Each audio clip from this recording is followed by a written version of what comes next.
So the Galactic Empire used a variety of different scout vehicles, from the imposing ATST, which is almost more of a combat vehicle, to their smaller, lighter vehicles. I figure today we could take a look at one of those smaller, lighter vehicles, the 74Z speeder bike. I'm Colin, and this is Sci-Fi Deep Dive.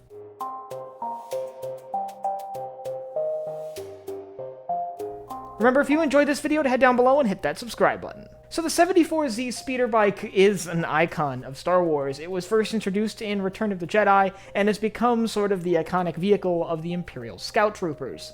It's fast and maneuverable and deadly if you get into crashes with it. So today let's take a look at how it was designed, how the Empire used it, and a little bit of its history, because it's older than many of you might think. So let's just jump right in with its design and manufacturing. The 74Z speeder bike was built by the Aratech Repulsor Company. At 3.3 meters long, it could carry generally one crew member, although there are a few instances where two people were able to ride it for short periods of time. It was capable of reaching speeds of up to 500 kilometers an hour, which is blisteringly fast in Star Wars and here in real life. It was powered by a single VV318 Scorus repulsor lift engine, and armed with a single forward-facing AX-20 blaster cannon, which allowed the speeder to defend itself.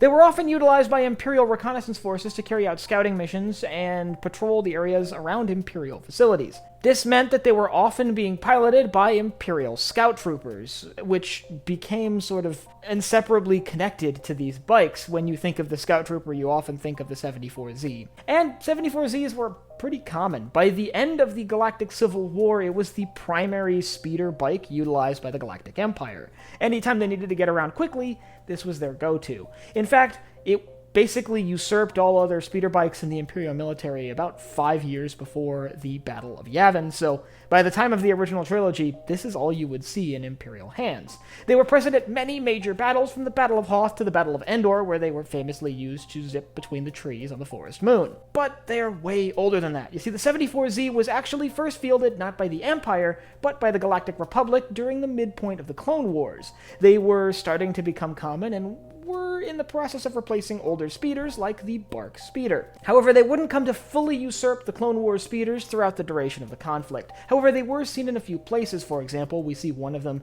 used by Jedi commanders during the Siege of Seleucami at the end of the war. But they were still a relatively rare sight with the declaration of the New Order and the rise of the Galactic Empire. It wouldn't really be until, like I said, maybe 15 years into the reign of the Empire, that these really started to replace the Bark speeders in most places. And as the Empire sort of transitioned from the Bark speeder to the 74Z, the maintenance crews had to shift as well. You see, the Bark speeder is a much larger and more complex vehicle as compared to something like a 74Z, which is really, really bare bones. In fact, that's one of the reasons why the Empire liked it so much. As we see with a lot of Imperial military thinking, they tend to offer something that they can mass produce in vast quantities for relatively cheap. And the 74Z is exactly that. It's basically the bare bones of a speeder. An engine, some stability equipment, a terrain sensor, and a blaster cannon.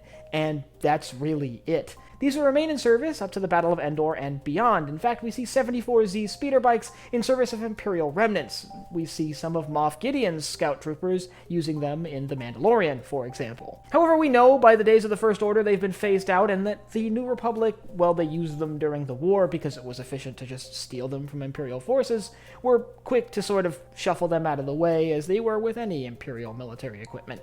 And so with the end of the Imperial remnants came the end of the 74Z's long service career. Now, there's a couple other tidbits I'd like to throw in there. The 74Z was noteworthy for being easily transported inside things like Imperial transports, and even the fact that several of them were stationed, sort of standard issue stationed on board AT-ATs. So during the Battle of Hoth, they were actually deployed from the assault transports during the attack on Echo Base. We just really don't see that on screen very much. But yeah, the 74Z played a role across the Galactic Civil War from the Battle of Hoth to the Battle of Endor, and it was a common sight alongside the Imperial Scout Trooper carrying out their reconnaissance role. And if you'd like to learn more about the Imperial Scout Trooper and the role they played within the Imperial military, I'll leave a link up here to my video on that. And I'd like you to let me know down in the comments, and be completely honest, if you would ever be willing to drive a speeder bike that can go 500 kilometers an hour through the forests of Endor.